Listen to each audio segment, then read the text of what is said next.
रितु उस दिन मार्केट से लौट रही थी कि सुनीता उसे रास्ते में ही मिल गई। तू कैसी है रितु? बहुत दिनों से दिखाई नहीं दी। आज चल सामने रेस्टोरेंट में बैठकर कॉफ़ी पीते हैं। सुनीता रितु को घसीट ही ले गई थी। जाते ही उसने 2 कप कॉफ़ी का ऑर्डर दिया। और सुना, क्या हालचाल है? कोई मैसेज आया निखिल का? नहीं, संक्षिप्त सा जवाब देकर रितु का मन उदास हो गया था। सच रितु, कभी तेरे बारे में सोचती हूँ तो बड़ा दुख होता है। आखिर ऐसा क्या जल्दी पड़ी थी तेरे पिताजी को जो तेरी शादी कर दी? ठहर कर समझ बूझ कर करते। शादी ब्याह कोई गुड्डे गुड़िया का खेल तो नहीं है। इस बीच बैरा मेज पर कॉफ़ी रख गया और सुनीता ने बातचीत का रुख दूसरी ओर मोड़ना चाहा। खैर जाने दे, मैंने तुझे और उदास कर दिया। चल कॉफ़ी पी। और सुना, क्या क्या खरीदारी कर डाली? पर रितु की उदासी कहाँ दूर हो पाई थी। वापस लौटते समय वह देर तक निखिल के बारे में ही सोचती रही थी। सच कह रही थी सुनीता, शादी ब्याह कोई गुड्डे गुड़िया का खेल थोड़े ही होता है। पर उसके साथ क्यों हुआ यह खेल? क्यों? वह घर लौटी तो माँ जी अभी भी सो रही थी। उसने सोचा था घर पहुँचते ही चाय बनाएगी, माँ जी को सारा सामान संभलवा देगी और फिर थोड़ी देर बैठकर अपनी पढ़ाई करेगी। पर अब कुछ करने का मन नहीं हो रहा था। सुनीता उसकी पुरानी सहेली थी, इसी शहर में ब्याही थी। वह जब भी मिलती तो बड़ी प्यार से। सहसा रितु का मन और उदास हो गया था। कितना फ़र्क आ गया था सुनीता की ज़िंदगी में और उसकी अपनी लाइफ में। सुनीता हमेशा खुश चहचहाती दिखती थी। वह अपने पति के साथ सुखी ज़िंदगी बिता रही थी और वह अतीत की यादों में खो गई। शायद उसके पिता भी गलत नहीं होंगे। आखिर उन्होंने रितु के लिए सुखी ज़िंदगी की ही तो कामना की थी। उनके बचपन के मित्र राकेश का बेटा था निखिल।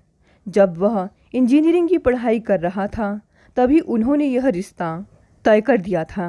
राकेश ने खुद ही तो हाथ मांग कर रिश्ता तय किया था। कितना चाहते थे वह उसे। जब भी मिलने आते कुछ न कुछ उपहार अवश्य लाते थे। वह भी तो उन्हें चाचा जी कहा करती थी। वीरेंद्र, तुम्हारी यह बेटी शुरू से ही माँ के अभाव में पली है ना, इसलिए बचपन में ही सयानी हो गई है। जब वह दौड़कर उनकी खातिर में लग जाती तो वह हंसकर उसके पिता से कहते। फिर जब निखिल इंजीनियर बन गया तो रितु के पिता जल्दी शादी कर देने के दबाव डालने लगे थे। वह जल्दी ही रिटायर होने वाले थे और उससे पहले ही यह दायित्व पूरा कर लेना चाहते थे। पर जब राकेश का जवाब आया कि निखिल शादी के लिए तैयार ही नहीं हो रहा है तो वह चौंक पड़े थे। यह कैसे संभव है? इतने दिनों का बड़ों द्वारा तय किया रिश्ता, और फिर जब सगाई हुई तब भी तो निखिल ने कोई विरोध नहीं किया था। अब क्या हो गया? रितु के पिता ने भी खुद भी 2-1 पत्र लिखे थे निखिल को, जिनका कोई जवाब नहीं आया था। फिर वह खुद ही जाकर निखिल के बॉस से मिले थे। उनसे कहकर शायद जोर डलवाया था उस पर। इस पर निखिल का बहुत ही बौखलाहट भरा पत्र आया था। वह उसे ब्लैकमेल कर रहे हैं, यह तक लिखा था उसने। कितना रोई थी तब वह, और पिताजी से भी कितना कहा था क्यों नाहक जिद कर रहे हैं। जब वे लोग नहीं चाहते तो क्यों पीछे पड़े हैं। ठीक है बेटी, अगर राकेश भी यही कहेगा तो फिर मैं अभी कभी जोर नहीं दूंगा। पिताजी का स्वर निराशा में डूबा हुआ था। तभी अचानक निखिल के पिता को दिल का दौरा पड़ा था और उन्होंने अपने बेटे को सख्ती से कहा था कि वह अपने जीते जी अपने मित्र को दिया गया वचन निभा देना चाहते हैं। उसके बाद ही वह निखिल को विदेश जाने की इजाज़त देंगे। इसी दबाव में आकर निखिल शादी के लिए तैयार हो गया था। वह तो कुछ समझ ही नहीं पाई थी। उसके पिता ज़रूर बेहद खुश थे और उन्होंने कहा था, मैं ना कहता था आखिर राकेश मेरा बचपन का मित्र है। पर पिताजी, रितु का हृदय कभी भी अनचाही आशंका सी धड़क रहा था। तू चिंता मत कर बेटी, आखिरकार तू अपने रूप गुण समझदारी से सबका दिल जीत लेगी। फिर गुड्डे गुड़ियों की तरह ही तो आनन फानन में उसकी शादी की सभी रस्में अदा हो गई थी। शादी के समय भी निखिल का तनासा चेहरा देखकर वह 2 पल के लिए आशंकाओं से घिर गई थी। फिर सखी सहेलियों की चुहलबाजी में सब कुछ भूल गई थी। शादी के बाद वह ससुराल आ गई थी। शादी की पहली रात मन धड़कता रहा था। आशा, उमंगी, बेचैनी और भय सबके मिले जुले भाव थे। क्या होगा? पर निखिल के आते ही एक कोने में पड़ा रहा था। उसने न कोई बातचीत की, न उसकी ओर निहार कर देखा। वह कुछ समझ नहीं सकी थी, क्या गलती थी उसकी। सुबह अंधेरे ही वह अपना सामान बांधने लगा। यह क्या? लाला जी, हनीमून पर जाने की तैयारियां भी शुरू हो गई? रिश्ते की किसी भाभी ने छेड़ा था? नहीं भाभी, नौकरी पर लौटना है, फिर अमेरिका जाने के लिए पासपोर्ट वगैरह भी बनवाना है। तीर की तरह कमरे से बाहर निकल गया था वह। दूसरे कमरे में बैठी रीतू ने सब कुछ सुना था। फिर दिन भर खुसुर पुसुर भी चलती रही थी। शायद सास ने कहा था, अमेरिका जाओ तो फिर बहू को भी लेते जाना। ले जाऊंगा बाद में, पहले मुझे तो पहुंचने दो। शादी के लिए पीछे पड़े थे, हो गई शादी, अब तो चैन से बैठो। न चाहते हुए भी सब कुछ सुना था रीतू ने। मन हुआ था कि जोर से सिसक पड़े। आखिर किस बात के लिए दंडित किया जा रहा था उसे? क्या कसूर था उसका? पिताजी कहा करते थे कि धीरे धीरे सबका मन जीत लेगी वह, सब सहज हो जाएगा। पर जिसका मन जीतना था वह तो दूसरे ही दिन चला गया था। एक हफ्ते बाद ही फिर दिल्ली से अमेरिका भी पहुंचकर पत्र कर आया था, तो घर वालों के नाम।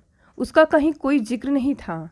रोती आंखों से वह देर तक घंटों पता नहीं क्या क्या सोचती रहती थी। घर में बूढ़े सास ससुर थे। बड़ी शादीशुदा ननंद रेखा अपने बच्चों के साथ शादी पर आई थी और अभी वहीं थी। सभी उसका ध्यान रखते थे। वे अक्सर उसे घूमने भेज देते, कहते फिल्म देखाओ बहू किसी के साथ। पर पति से अपने आप को अपमानित महसूस करती वह कहाँ कभी संतुष्ट हो पाती थी। रेखा जीजी को भी अपने ससुराल लौटना था। घर में फिर वह और बाबूजी ही रह गए थे। महीने भर के अंदर ही उसके ससुर को दूसरा दिल का दौरा पड़ा था। सब कुछ अस्त व्यस्त हो गया। बड़ी कठिनाई से हफ्ते भर की छुट्टी लेकर निखिल भी अमेरिका से लौटा था। भागा दौड़ी में ही दिन बीते थे। घर नाते रिश्तेदारों से भरा था और इस बार भी बिना उससे कुछ बोले ही वह लौट गया था। माँ, तुम अकेली हो, तुम्हें बहू की ज़रूरत है, यह जरूर कहा था उसने। रीतू जब सोचने लगी तो उसे लगता कि जैसे किसी सिनेमा की रील की तरह ही सब कुछ घटित हो गया था उसके साथ। हर क्षण हर पल वह जिसके बारे में सोचती रहती है, उसे तो शायद कभी अवकाश भी नहीं था अपनी पत्नी के बारे में सोचने का, या शायद उसने उसे पत्नी रूप में स्वीकारा ही नहीं। इधर सास का उससे स्नेह बढ़ता जा रहा था। वह उसे बेटी की तरह दुलराने लगी थी। हर छोटी मोटी ज़रूरत के लिए वह उस पर आश्रित होती जा रही थी। पति की मृत्यु तो उन्हें और बूढ़ा कर गई थी। गठिया का दर्द अब फिर बढ़ गया था। कई बार रीतू की इच्छा होती वापस पिता के पास लौट जाए, आगे पढ़कर नौकरी करें। आखिर कब तक दबी घुटी जिंदगी जिएगी वह? पर सास की ममता ही उसका रास्ता रोक लेती थी। बहू रानी, क्या लौट आई हो? मेरी दवाई मिली बेटी? जोड़ों का दर्द फिर बढ़ गया है। माँ का स्वर सुनकर तंद्रा सी टूटी रीतू की। शायद वह जाग गई थी और उसे आवाज़ दे रही थी, अभी आती हूँ माँ जी, आपके लिए चाय भी बना कर लाती हूँ। हाथ मुंह धोकर सहज होने का प्रयास करने लगी थी रीतू। चाय लेकर कमरे में आई ही थी कि बाहर फाटक पर रिक्शे से उतरती रेखा जीजी को देखते ही वह चौंक गई। जीजी, आप इस तरह बिना खबर दिए, सब खैरियत तो है ना? अकेले ही कैसे आई? बरामदे में ही रेखा ने उसे गले से लिपटा लिया था। अपनी आंखों को वह बार बार रुमाल से पोंछती जा रही थी। अंदर तो चल। और कमरे में आते ही उसकी रुलाई फूट पड़ी थी। रेखा ने बताया कि अचानक ही जीजाजी की आंखों की रोशनी चली गई है। उन्हें अस्पताल में दाखिल कराकर वह सीधी आ रही है। डॉक्टर ने कहा है कि फौरन ऑपरेशन होगा, कम से कम 10,000 रुपये लगेंगे, और अगर अभी ऑपरेशन नहीं हुआ तो आँख की रोशनी को बचाया ना जा सकेगा। अब मैं क्या करूं? कहाँ से इंतज़ाम करूं रुपयों का? तू ही निखिल को खबर कर दे। रीतू, मेरे तो जेवर भी मकान के मुकदमे में गिरवी पड़े हुए हैं। रेखा की रुलाई थम नहीं रही थी। जीजाजी की आंखों की रोशनी, उनके नन्हे बच्चे, सबका भविष्य एक साथ ही रीतू के आगे घूम गया था। आप ऐसा करिए जीजी, अभी तो ये मेरे जेवर हैं, इन्हें ले जाइए। इन्हें खबर भी करूंगी तो इतनी जल्दी कहाँ पहुँच पाएंगे रुपए? और रीतू ने अलमारी से निकालकर अपनी चूड़ियाँ और जंजीर आगे रख दी थी। नहीं रीतू, नहीं। रेखा स्तंभित थी। फिर कहने सुनने के बाद ही वह जेवर लेने के लिए तैयार हो पाई थी। माँ की रुलाई फूट पड़ी थी। बहू, तू तो हीरा है, पता नहीं निखिल कब इस हीरे का मूल समझ पाएगा। रेखा की आंख खुशी के आंसू छलक पड़े थे, पर रीतू को अनोखा संतोष मिला था। उसके मन ने कहा, उसका नहीं तो किसी और का परिवार तो बना सवरा रहे। जेवरों का शौक तो उसे वैसे ही नहीं था, और अब जेवर पहने भी तो किसकी खातिर। मन की उस सांस को उसने दबा दिया था। 8 दिन के बाद खबर मिली थी, ऑपरेशन सफल रहा। निखिल को भी अब सूचना मिल गई थी और वह आ रहा था। इस बार रीतू ने अपनी सारी उत्कंठा को दबा दिया था। अब वह किसी तरह का उत्साह प्रदर्शित नहीं कर पा रही थी, सिर्फ तटस्थ भाव से रहना चाहती थी वह। माँ कैसी हो? सुना है बहुत बीमार रह रही हो तुम। यह क्या हालत बना रखी है? जीजा जी को क्या हुआ था अचानक? निखिल ने पहुँचते ही माँ से प्रश्नों की झड़ी लगाती थी। मेरी तो तबीयत तू देख ही रहा है बेटे, बीच में तो और भी बिगड़ गई थी। बिस्तर से उठ नहीं पा रही थी। बेचारी बहू ने ही सब संभाला। तेरे जीजा जी की तो आंखों की रोशनी ही चली गई थी। उसी समय ऑपरेशन नहीं होता तो पता नहीं क्या हो जाता। ऑपरेशन के लिए पैसों का भी सवाल था, लेकिन उसी समय बहू ने अपने जेवर देकर तेरी जीजा जी की आंखों की रोशनी वापस दे दी। जेवर दे दिए? निखिल हतप्रभ था। हाँ, क्या करती रेखा? कह रही थी कि तुझे खबर करके रुपए मंगवाए तो आते आते भी तो समय लग जाएगा। माँ बहुत कुछ कहती जा रही थी, पर निखिल के सामने सब कुछ गड़बड़ हो गया था। रीतू चुपचाप आकर नाश्ता रख गई थी। वह नज़र उठाकर सिर ढके रीतू को देखता रहा था। माँ जी, खाना क्या बनेगा? रीतू ने धीरे से माँ से पूछा था। तू चल, मैं भी अभी आती हूँ रसोई में। बेटे के आगमन से ही माँ उत्साहित हो उठी थी। देर तक उसका हालचाल पूछती रही थी, अपने दुख दर्द सुनाती रही थी। अब बहू भी एमए की पढ़ाई कर रही है, चाहती है नौकरी कर लें। नौकरी? पहली बार कुछ चुभा निखिल के मन में। इतने रुपए हर महीने भेजता हूँ, क्या काफ़ी नहीं होते? तभी उसकी माँ बोली, अच्छा है, मन तो लगेगा उसका। वह सुनकर चुप रह गया था। पहली बार उसे ध्यान आया। इतनी बातों के बीच इस बार माँ ने एक बार भी नहीं कहा कि तू बहू को अपने साथ ले जा। वैसे तो हर चिट्ठी में उनकी यही रट रहती थी। शायद अब वह अभ्यस्त हो गई है या जान गई है कि वह नहीं ले जाना चाहेगा। हाथ मुंह धोकर वह अपने किसी दोस्त से मिलने के लिए घर से निकला, पर मन ही नहीं हुआ जाने का। ऋतु ने रेखा को अपने जेवर दे दिए। एक यही बात उसके मन में गूंज रही थी। वह तो रीतू और उसके पिता दोनों को ही बेहद स्वार्थी समझता रहा था, जो सिर्फ अपना मतलब हल करना जानते हो। जब से रीतू के पिता ने उसके बॉस से कहकर उस पर शादी के लिए दबाव डलवाया था, तभी से उसका मन इस परिवार के लिए नफरत से भर गया था और उसने सोच लिया था कि मौका पड़ने पर वह भी इन लोगों से बदला लेकर रहेगा। उसकी तो अभी 2-4 साल शादी करने की इच्छा ही नहीं थी, पर इन लोगों ने चतुराई से उसके भोले भाले पिता को फंसा लिया। यही सोचता था वह अब तक। फिर रीतू का हर समय चुप रहना उसे खल जाता। कभी अपने आप पत्र भी तो नहीं लिखा था उसने। ठीक है, दिखाती रहो अपना घमंड। लौट आया तो माँ ने उसका खाना परोस दिया था। पास ही बैठी बड़े चाव से खिलाती रही थी। रीतू रसोई में ही थी। उसे लग रहा था कि रीतू जानबूझकर ही उसके सामने आने से कतरा रही है। खाना खाकर उसने कोई पत्रिका उठा ली थी। माँ और रीतू ने भी खाना खा लिया था। फिर माँ को दवाई देकर रीतू माँ के कमरे से जुड़ी अपने छोटे से कमरे में चली गई और कमरे में बत्ती जला दी थी। देर तक नींद नहीं आई थी निखिल को। 2-3 बार बीच में पानी के बहाने वह उठा भी था। फिर याद आया था कि पानी का जग तो रीतू कमरे में ही रख गई थी। कई बार इच्छा हुई थी चुपचाप उठकर रीतू को आवाज़ देने की। उसे समझ में नहीं आ रहा था कि आज पहली बार उसे क्या हो रहा है। मन ही मन वह अपने परिवार के बारे में सोचता रहा था।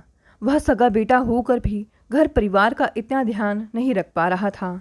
फिर रीतू तो दूसरे घर की है, इसे क्या ज़रूरत है सबके लिए मरने खपने की, जबकि उसका पति ही उसकी खोज खबर नहीं ले रहा हो। पूरी रात वह सो नहीं सका था। दूसरे दिन माँ को डॉक्टर के यहाँ दिखाने के लिए ले जाने, सारे परीक्षण फिर से करवाने में बीता था। सारी दौड़ धूप में शाम तक काफ़ी थक चुका था वह।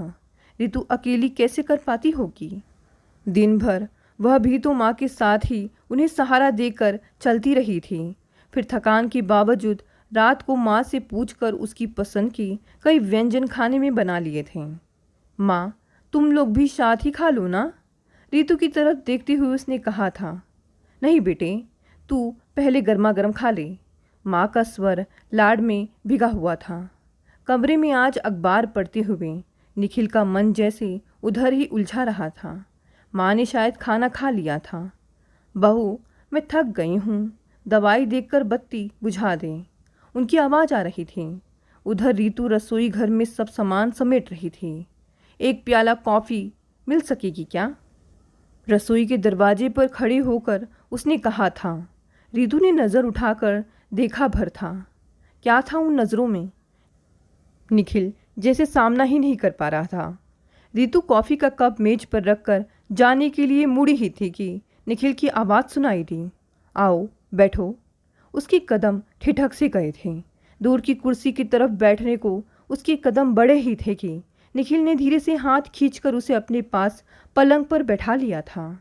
लज्जा से सिमटी वह कुछ बोल नहीं पाई थी। माँ की तबीयत अब तो ठीक ठाक जान पड़ रही है। 2 क्षण रुककर निखिल ने बात शुरू करने का प्रयास किया था। हाँ, 2 दिन से घर में खूब चल फिर रही हैं, रितु ने जवाब में कहा था। फिर जैसे कुछ याद हो आया था और वह बोली थी, आप रेखा जीजी से भी मिलने जाएंगी ना? हाँ, क्यों?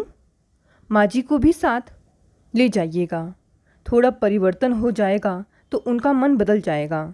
वैसे घर से जा भी कहाँ पाती हैं।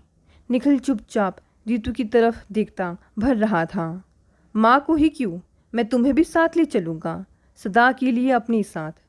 धीरे से रितु को उसने अपने पास खींच लिया था। उसके कंधों से लगी रितु का मन जैसे उन सुमधुर क्षणों में सदा के लिए डूब जाना चाह रहा था।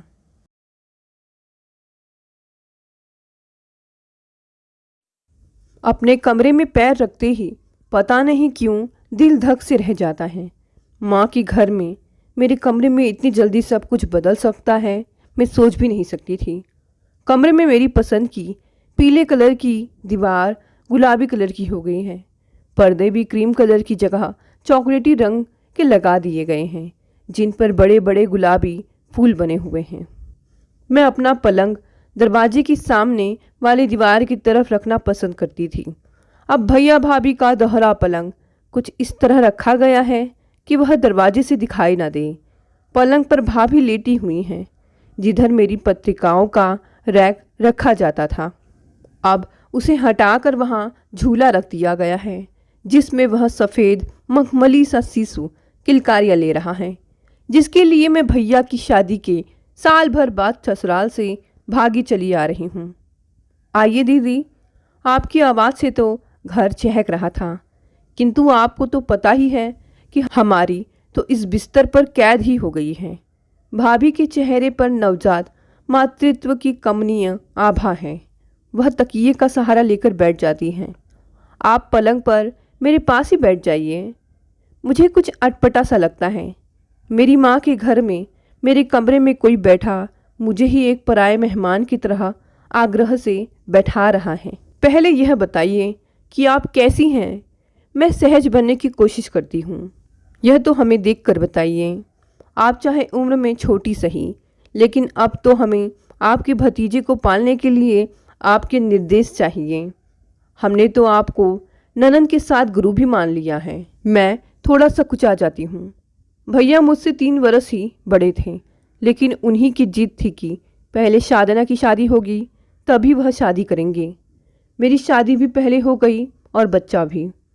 भाभी अपनी ही रौ में बताई जा रही थी कि किस तरह अंतिम क्षणों में उनकी हालत खराब हो गई थी। ऑपरेशन द्वारा प्रसव हुआ। आप तो लिखती थी कि सब कुछ सामान्य चल रहा है, फिर ऑपरेशन क्यों हुआ? कहते हुए मेरी नज़र अलमारी पर फिसल जाती है, जहाँ मेरी इकोनॉमिक्स की मोटी मोटी किताबें रखी रहती थीं। वहाँ एक खाने में मुन्ने के कपड़े, दूसरे में झुनझुने व छोटे मोटे खिलौने। ऊपर वाला खाना गुलदस्तों से सजा हुआ है। सब कुछ सामान्य ही था, लेकिन आजकल ये प्राइवेट नर्सिंग होम वाले कुछ इस तरह गंभीर अवस्था का खाका खींचते हैं कि बच्चे की धड़कन कम हो रही है और अगर आधे घंटे में बच्चा नहीं हुआ तो माँ बच्चे दोनों की जान को खतरा है। घर वालों को तो घबराकर ऑपरेशन के लिए हाँ कहनी ही पड़ती है। अब तो जिससे सुनो उसके ही ऑपरेशन से बच्चा हो रहा है। हमारे ज़माने में तो इक्का दुक्का बच्चे ही ऑपरेशन से होते थे। माँ शायद रसोई में हमारी बातें सुन रही हैं, वहीं से हमारी बातों में दखल देती हैं। मेरी टटोलती निगाह उन क्षणों को छूना चाह रही है जो मैंने अपनी माँ के घर के इस कमरे में गुजारे हैं। परीक्षा की तैयारी करनी है तो यही कमरा है, बाहर जाने के लिए तैयार होना है तो श्रृंगार मेज के सामने घूम घूम कर अपने आप को निखारने के लिए यही कमरा। माँ या पिताजी से कोई अपनी जिद मनमानी हो तो पलंग पर उल्टे लेटकर रूठने के लिए यही कमरा, या किसी बात पर रोना हो तो सुबकने के लिए इसी कमरे का कोना। मेरा क्या कुछ नहीं जुड़ा था इस कमरे से। अब यही इतना बेगाना लग रहा है कि यह अपनी उछलती कुर्ती साधना को पहचान ही नहीं पा रहा। तू यहीं छिपी बैठी है, मैं तुझे कब से ढूंढ रहा हूँ। भैया आते ही एक चपत मेरे सिर पर लगाते हैं। भाभी के हाथ में कुछ पैकेट थमा कर कहते हैं, लीजिए, बंदा आपके लिए शक्तिवर्धक दवाएं व फल ले आया है। फिर मुन्ने को गोद में उठाकर अपना गाल उसके गाल से सटाते हुए कहते हैं, देखा तूने इसे, माँ कह रही थी बचपन में तू बिल्कुल ऐसी ही लगती थी। अगर यह तुझ पर ही गया है तो इसके नखरे उठाते उठाते हमारी मुसीबत ही आ जाएगी। मारूंगी ऐसा कहा तो मैं तुनक कर जवाब देती हूँ।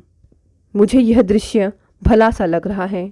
अपने संपूर्ण पुरुषत्व की पराकाष्ठा पर पहुंचा पिता के गर्व से दीप्त मुन्ने के गाल से सटाकर भैया का चेहरा, सब कुछ बेहद अच्छा लगने पर भी, इतनी खुश होते हुए भी एक कतरा उदासी चुपके से आकर मेरे पास बैठ जाती है। मैं भैया की शादी में भी कितनी मस्त थी। भैया की शादी की तैयारी करवाने महीना पहले ही चली आई थी। मैंने और माँ ने बहुत चाव से ढूंढकर शादी का सामान चुना था। अपने लिए शादी के दिन के लिए लहंगा व स्वागत समारोह के लिए साड़ी चुनी थी। बारात में भी देर तक नाचती रही थी। माँ व मैं घर पर सारी खुशियाँ समेटकर भाभी का स्वागत करने के लिए खड़ी थी। भैया भाभी के आंचल से अपने फेंटे की गांठ बांधे धीरे धीरे दरवाजे पर आ रहे थे। अंदर आने का कर लगेगा भैया, मैंने अपना हाथ फैला दिया था। पराए घर की छोकरी मुझसे कर मांग रही है, चल हट रास्ते से। भैया मुझे खिजाने के लिए आगे बढ़ते आए थे। मैं तो नहीं हटूंगी, मैं भी अड़ गई थी। सुधीर झिकझिक न कर, नेक तो देना ही होगा। माँ और एक बुजुर्ग महिला ने बीच बचाव किया था। तुम ही बताओ इसे कितनी बख्शिश दें? भैया ने स्नेहिल दृष्टि से भाभी को देखते हुए पूछा था। भाभी तो संकोच से आधे घूंघट में भी और भी सिमट गई थी, किंतु मुझे कुछ बुरा लगा था। मुझे कुछ देने के लिए भैया को अब किसी से पूछने की ज़रूरत महसूस होने लगी है। अपनी शादी के बाद पहले अमित का, फिर मन्नू का आगमन, सच ही मैं भी अपनी दुनिया में मस्त हो गई थी। मुझे खुश देखती माँ, पिताजी व भैया की खुशी से उछलती तृप्त दृष्टि में भी एक कातर रेखा होती थी कि साधना अब पराई हो गई। माँ तो मुझसे कितनी जुड़ी हुई थी। घर का कोई महत्वपूर्ण काम होता है तो साधना से पूछ लो, कुछ विशेष सामान लाना हो तो साधना से पूछ लो। शायद मेरे पराये हो जाने का एहसास ही उनके लिए मेरे बिछोह को सहने की शक्ति भी बना होगा। लो संभालो अपने शहजादे को। भैया मुन्ने को भाभी के पास लिटाते हुए बोले, अब पड़ेगी डांट। मैं यह कहने आया था कि मेज पर माँ व अमित जी तेरा इंतज़ार कर रहे हैं। खाने की मेज पर मन्नू नानी की गोद में बैठा दूध का गिलास होठों से लगाए हुए हैं। मेरे बैठते ही माँ अमित से कहती हैं, अमित जी, मैं सोच रही हूँ कि 3 महीने बाद हम लोग मुन्ने का मुंडन करवा देंगे। आप लोग ज़रूर आइए, क्योंकि बच्चे के उतरे हुए बाल बुआ लेती हैं। मैं या अमित कुछ कहें इससे पहले ही भैया के मुंह से निकल पड़ता है, माँ अब ये लोग इतनी जल्दी थोड़े ही आ पाएंगे। मैं जानती हूँ कि भैया की इस बात से कोई दुराव नहीं है, पर पता नहीं क्यों मेरा चेहरा बेरौनक हो उठता है। अमित निर्विकार उत्तर देते हैं, 3 महीने बाद तो आना नहीं हो सकता, इतनी जल्दी मुझे छुट्टी भी नहीं मिलेगी। माँ जैसे बचपन में मेरे चेहरे की एक एक रेखा पढ़ लेती थी, वैसे ही उन्होंने अब भी मेरे चेहरे की भाषा पढ़ ली है। वह भैया को हल्की सी झिड़की देती हैं।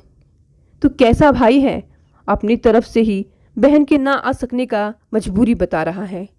तभी तो हमारे लोकगीतों में कहा गया है, माए कहे बेटी नित नित आइयो, बाप कहे 6 मास, भाई कहे बहन साल पीछे आइयो। वह आगे की पंक्ति भाभी कहे कहाँ काम, जानबूझकर नहीं कहती। माँ, मेरा यह मतलब नहीं था। अब भैया का चेहरा देखने लायक हो रहा है, लेकिन मैं व अमित जोर से हंसकर वातावरण हल्का फुल्का कर देते हैं। मैं चाय पीते हुए देख रही हूँ कि माँ का चेहरा साल भर में खुशी से कितना खिला खिला हो गया है, वरना मेरी शादी के बाद उनकी सूरत कितनी बुझी बुझी सी रहती थी। जब भी मैं ससुराल से यहाँ आती तो वह 1 मिनट में ही चुप नहीं बैठती थी। हर समय उत्साह से भरी कोई न कोई किस्सा कहानी सुनाने में लगी रहती थी। माँ, आप बोलते बोलते थकती नहीं हैं? मैं चुटकी लेती। तू चली जाएगी तो सारे घर में मेरी बात सुनने वाला कौन बचेगा? हर समय मुंह सिए बैठी रहती हूँ, मुझे बोलने से मत मना करना। अकेले में तो सारा घर भाएं भाएं करता रहता है। तो भैया की शादी कर दीजिए, दिल लग जाएगा। बस उसी के लिए लड़की देखनी है। तुम भी कोई लड़की नज़र में रखना। कभी माँ को मेरी शादी की चिंता थी? उन दिनों तो उनके जीवन का जैसे एकमात्र लक्ष्य था कि किसी तरह मेरी शादी हो, लेकिन वह लक्ष्य प्राप्त करने के बाद उनका जीवन फिर ठिठक कर खड़ा हो गया था। कैसा होता है जीवन भी, एक पड़ाव पर पहुंचकर दूसरे पड़ाव पर पहुंचने की हड़बड़ी स्वतः ही अंकुरित हो जाती है। माँ, लगता है आप बहुत खुश हैं। अभी तो तसल्ली से खुश होने का समय भी नहीं है। नौकर के होते हुए भी तो मैं तो मुन्ने की आया बन गई हूँ। सारे दिन उसके आगे पीछे घूमना पड़ता है। वह मुन्ने को रात के 10 बजे अपने बिस्तर पर लिटाकर उससे बातें कर रही हैं। वह भी अपनी काली चमकीली आंखों से उनके मुंह को देख रहा है। अपने दोनों होंठ सिकोड़कर कुछ आवाज़ निकालने की कोशिश कर रहा है। मन्नू भी नानी के पास आलती पालती मार कर बैठा हुआ है। वह इसी चक्कर में है कि कब अपनी उंगली मुन्ने की आंख में गड़ा दे या उसके गाल पर पप्पी ले ले। माँ, 10 बज गए हैं। मैं जानबूझकर कहती हूँ, क्योंकि माँ की आदत है, जहाँ घड़ी पर नजर गई कि 10 बजे हैं तो अधूरे काम छोड़कर बिस्तर पर जा घुसेंगी, क्योंकि उन्हें सुबह जल्दी उठने की आदत है। 10 बज गए तो क्या हुआ? अभी अमाला मुन्ना लाजा छोया नहीं है तो अम कैसे छो जाएं? माँ जानबूझकर तुतला कर बोलते हुए स्वयं बच्चा बन गई हैं।